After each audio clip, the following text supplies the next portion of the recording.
lahat, mga katinig. Muli tayong nagbubukas ng isang diskusyon tungkol sa mga usaping kinakailangan ng ating matinding pagbabantay. Sa puntong ito, hindi na nakapagpigil ang ilang mga dating bahagi ng ating hanay ng sandatahan, kasama ang ilang mga kilalang personalidad, para ilantad ang isang napakabigat na usapin ng anomalya sa ating mga pampublikong proyekto. Ang usaping ito ay hindi lang basta usap-usapan sa kanto. Ito ay may kinalaman sa bilyon-bilyong pisong pondo na dapat ay nakalaan para sa proteksyon ng ating mga komunidad laban sa baha, ngunit tila naglalaho na parang bula sa mga proyektong wala namang katotohanan. Bilang mga mamamayang nagbabayad ng buwis, karapatan nating magtanong, saan nga ba napupunta ang perang ito habang ang marami sa atin ay patuloy na nagdurusa sa tuwing may kalamidad? Binibigyang diin sa mga lumalabas na pahayag na ang ganitong sistema ng korupsyon ay hindi magagawa ng isang tao lamang. May mga indikasyon na ito ay organisado at may mga basbas mula sa matataas na antas ng ating burokrasya. Ang mga dating miyembro ng ating militar na tumitindig ngayon ay nagsisilbing boses ng katotohanan para kondenahin ang tila talamak na kickback at ghost projects na nananakaw sa kaban ng bayan.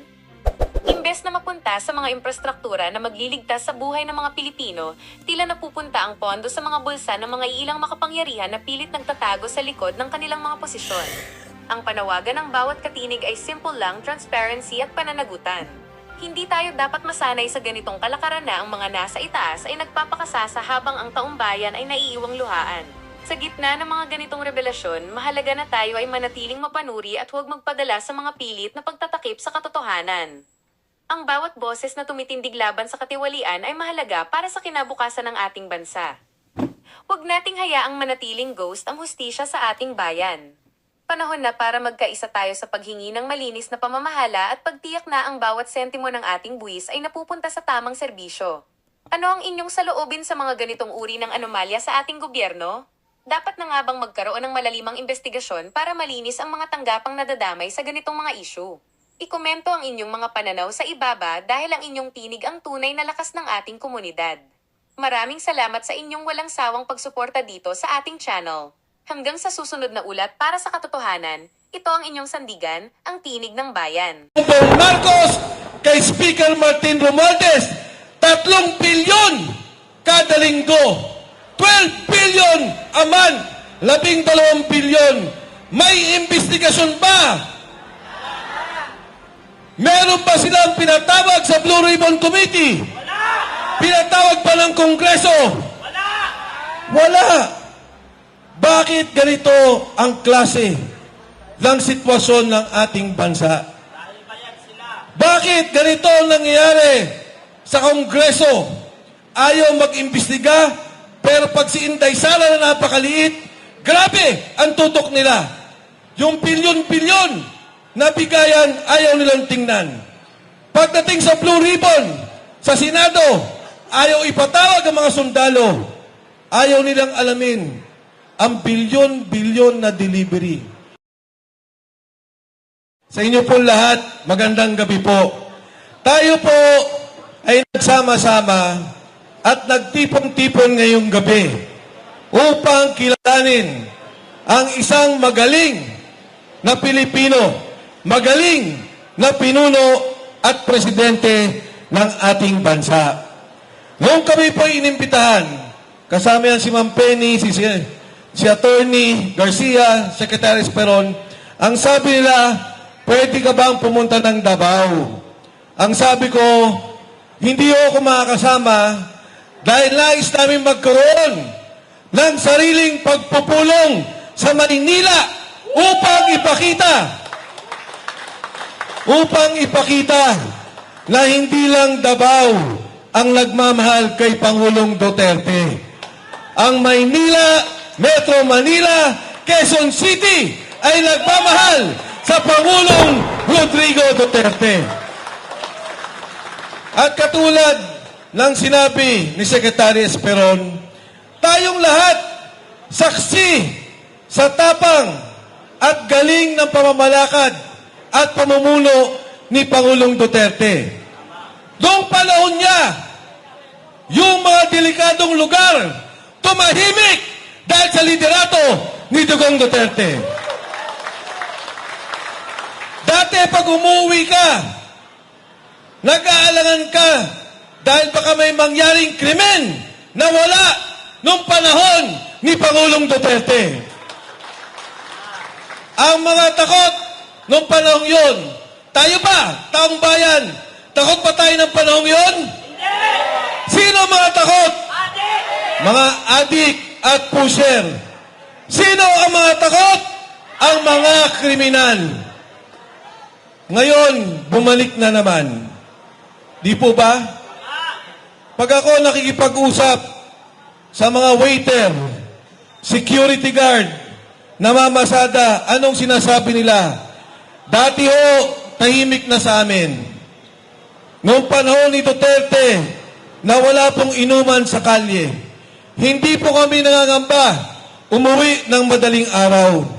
Pero ngayon, sir, sabi nila, bumalik na naman. Bumalik na naman ang sitwasyon na ayaw nila. Meron nga po lumapit sa akin.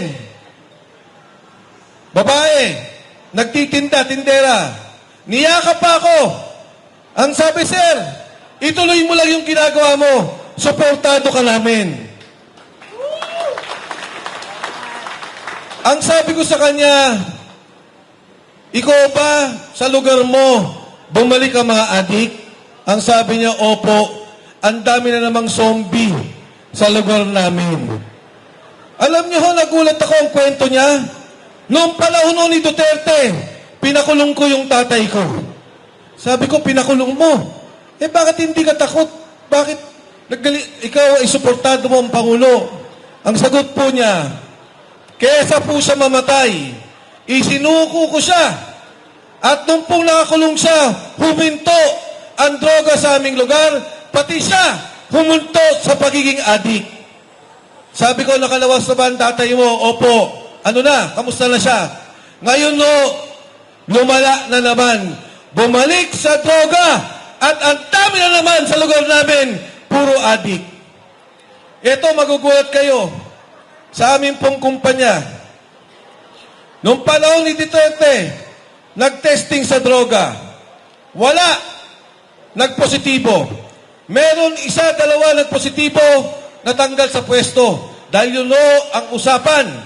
Yun ang kontrata nila na hindi pwedeng gumagamit ng droga. Ngayon kailan lamang nagkaroon ng testing, nagulat ako, 20 ang positibo sa aming kumpanya. Pero dito kayo magugulat. Pagdating ng krame, confirmation, binabaan ang level ng sabu sa dugo. Kaya lahat pumasa na naman. Iba ang ginawa ng krame doon sa level ng sabu sa iyong dugo na kahit ka positibo sa sabu ay pwede kang pumasa sa confirmation. Kaya mawahil yan ang sinasabi nila na kumonti ang adik ngayon dahil itinaas na nila ang level ng pagiging adik. Bakit din hindi nila itataas? Dahil ang Pangulo natin mismo ay kayo na po ang nagsabi niyan.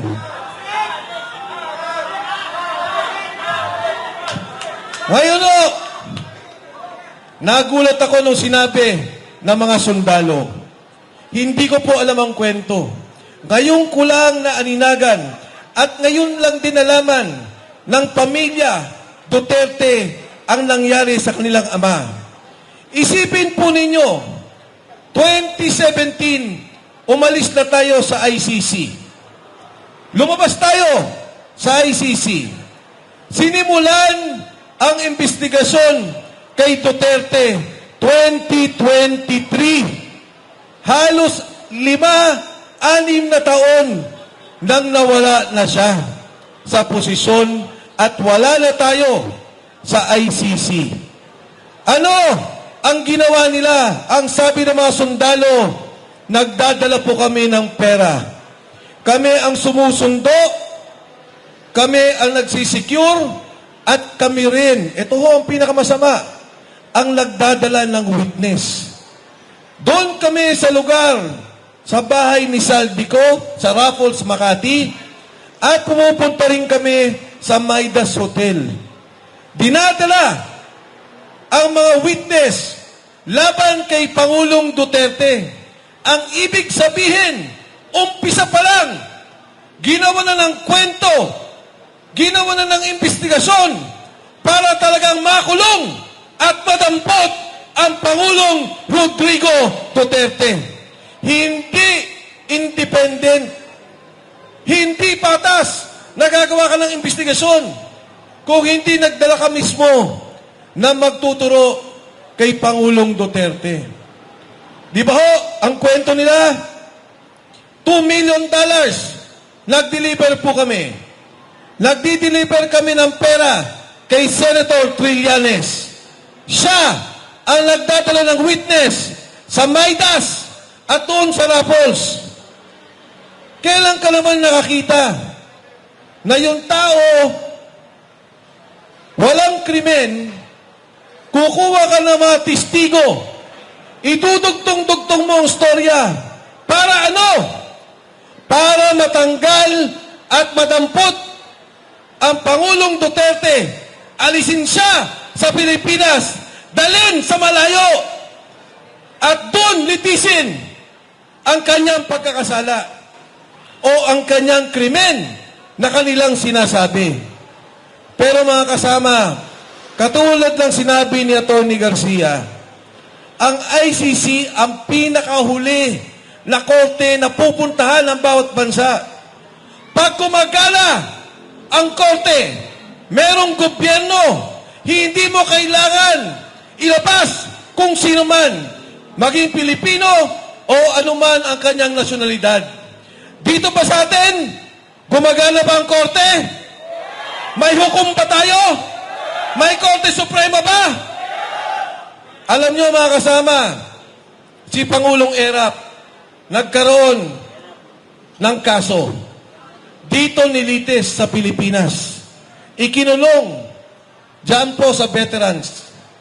Nang panahon ng Pangulong Gloria Macapagal Arroyo, nagkaroon din siya ng kaso. Alam nyo, yung kay Erap, 4 billion pesos. Yung Pangulong GMA, 50 million pesos. Ikinulong sa veterans. Dito nilitis si Erap na convict, pinardon ni Gloria Macapagal Arroyo. Si GMA, absuelto at lumabas sa kulungan sa veterans. Bakit hindi nila makasuhan si Duterte sa Pilipinas? Bakit kailangan nilang ilabas ang Pangulong Duterte?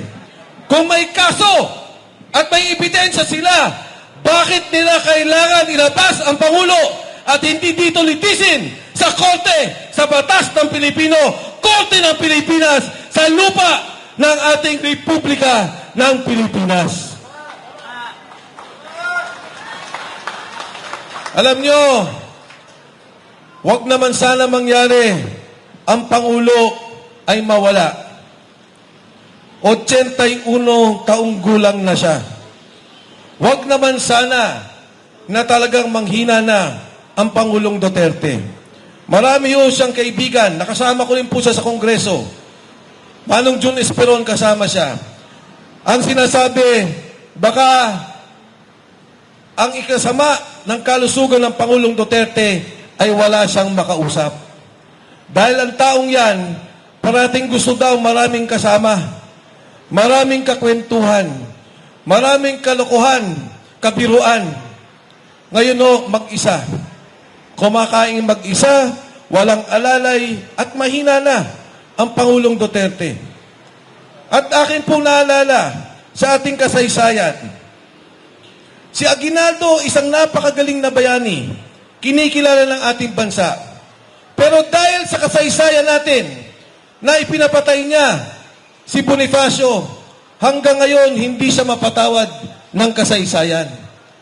Eh, itong nakaupong Pangulo natin, hindi naman natin kinikilalang bayani.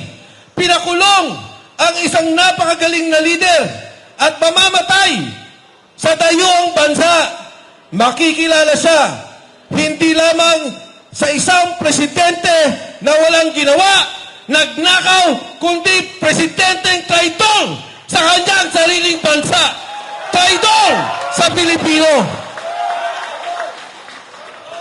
Si Sara Duterte ho, dumadaan naman sa impeachment. Pinagtutulungan ang pamilya nila. Inilayo ang Pangulong Duterte para wala siya dito ang kanyang anak na siguradong mananalo bilang Pangulo ng Republika ng Pilipinas. Gusto nilang tanggalin sa posisyon at huwag nang makatakbo.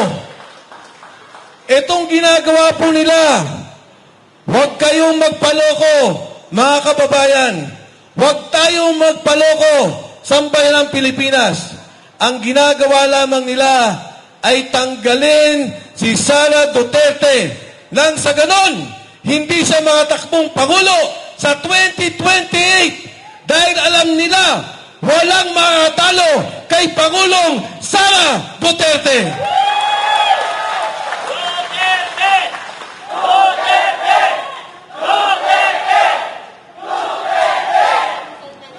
Yung pong pinag-uusapan kay Sara Duterte, ang sabi nila, COA, Commission on Audit, unliquidated funds.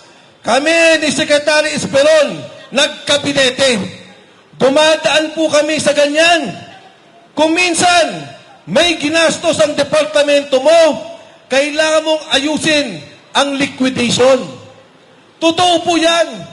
Pero may sinabi bang korupsyon? Wala. May sinabi bang ninakaw? Wala. Pero, eto ho, ipapantay ko yung usapin na ginagawa nila. Ang unliquidated kay BP Sara Duterte ay 75 billion pesos. 75 na lang ang kailangan niyang ayusin. Yung dokumento para ayos na sa COA. Aprobado na ang COA. Magugulat kayo. Department of Agriculture, unliquidated, disallowed.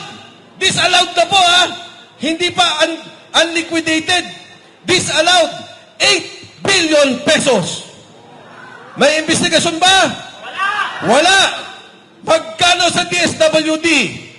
Yung mga nagbibigay ng AIX, tupad, unliquidated, disallowed, 10.5 billion pesos. May investigasyon ba? May ginagawa pa Kongreso? Sa DPWH, magkano ang unliquidated? 17 billion pesos. May ginawa ba Kongreso? May ginawa pa Senado? May impeachment pa? Wala. Kaya kitang-kita mo, ang liit ng ahensya ng Vice Pangulo, etong mga ahensyang malalaki, ayaw imbestigahan. Hindi pa yon. Si Chairman Luistro, anong tawag mo sa kanya? Ano? Hindi ho si Auntie Claire. Si Chinky, Chairman Luistro ng Justice Committee. Anong sabi ng mga sundalo? Tumatanggap ng pera. Nakita nila, tumanggap ang chairman ng Justice Committee na ngayon ay naglilitis kay Sara Duterte. Inimbestigahan pa nila? Hindi siya dapat nakaupo dyan. Dapat umalis siya dyan bilang chairman ng Justice Committee. Dahil bakit? Ang sabi ng saligang batas, pantay-pantay at dapat patas ang pagtingin ng mga korte. Ang sabi ng rules of court, yung pong mismong binabantayan nilang alituntunin, pantay-pantay, walang bayid ng pamumulitika. Ngayon no, anong sabi ng 18 Marines? Ang delivery, 3 beses isang linggo, magmula 2022 hanggang 2025. Magkano per delivery? 500 billion pesos hanggang 4 billion pesos. Sa isang buwan, sa isang linggo lang, ilagay na lang natin na 1 bilyon.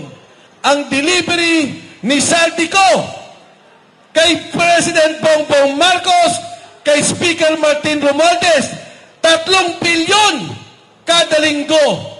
12 billion a month. 12 bilyon. May investigasyon ba? Meron ba silang pinatawag sa Blue Ribbon Committee? Pinatawag pa ng Kongreso? Wala. Bakit ganito ang klase ng sitwasyon ng ating bansa? Bakit ganito ang nangyayari sa Kongreso? Ayaw mag-imbestiga, pero pag si Inday Sara na napakaliit, grabe ang tutok nila. Yung bilyon-bilyon na bigayan, ayaw nilang tingnan. Pagdating sa Blue Ribbon, sa Senado, ayaw ipatawag ang mga sundalo. Ayaw nilang alamin ang bilyon-bilyon na delivery. Ang pera pong yan ay buwis ninyo. Ang perang yan ay pera ninyo. Ang nakakalungkot, kung pikit mata man lang nating tingnan, wag na tayong kumibo. Pero nakikita natin, ngayon, ang mga pasyente ayaw tanggapin sa ospital. Bakit? Walang pera ang PhilHealth. Ang Thailand, Korea, Singapore, Malaysia, Japan, Indonesia, halos 10% na lang kahit anong sakit mo. 10 hanggang 30% ang iyong babayaran sa sarili mong pera. Sa Pilipinas, 70 hanggang 90% pag may sakit ka. Kaya pagka nagkasakit ka sa Pilipinas, dalawa lang ang pwedeng mangyari.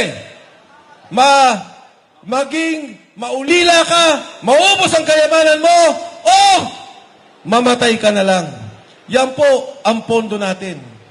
Yung pondo sa Metro Manila Subway, ngayon meron tayong problema sa langis. Dapat sana may subway na tayo. Anong ginawa? Kinuha yung pondo sa subway, tapos dapat ng 2028, inilipat sa flood control. Ngayon, ang proyekto ng 2028 matatapos 2032 na. Mga kasama, kaya tayo ngayon hindi lamang tumatayo upang kilalanin ang kaarawan ni Tatay Digong, pero tayo rin po ay naninindigan bilang Pilipino na labanan ang korupsyon dito sa bansang Pilipinas. Kayo po bang lahat ay handang lumaban? Kayo po bang lahat ay handang sumugod? Andiyan po ang Kongreso.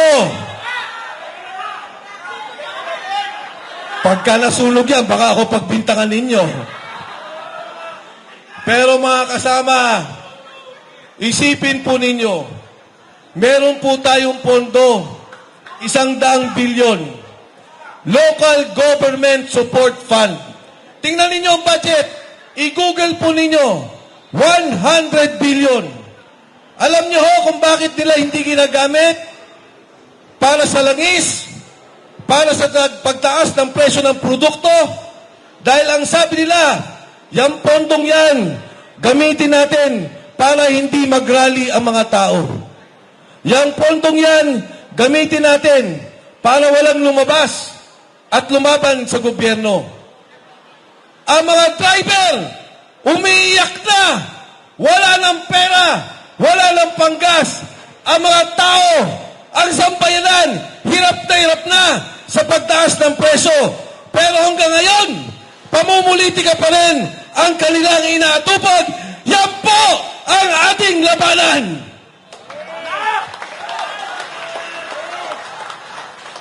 Sa inyo po lahat, hindi ito ang huli nating pagkikita. Hindi ito ang huling nating pagsasama. Hanggat hindi nagre-resign si Bongbong Marcos, tuloy-tuloy ang laban. Hanggat hindi bumababa ang korap na gobyerno, tuloy-tuloy tayo lumaban, mga Pilipino. Mabuhay si Digong Duterte! Mabuhay si Sara Duterte! Mabuhay ang bansang Pilipinas! At dyan nagtatapos ang usapan natin ngayon. Kung may gusto kang idagdag o reaksyon, i-comment mo lang sa baba. Boses mo'y mahalaga. Huwag kalimutang i-like, share, at subscribe para sama-sama nating palakasin ang tinig ng bayan. Hanggang sa susunod, tandaan, ang may alam, may laban! Awesome!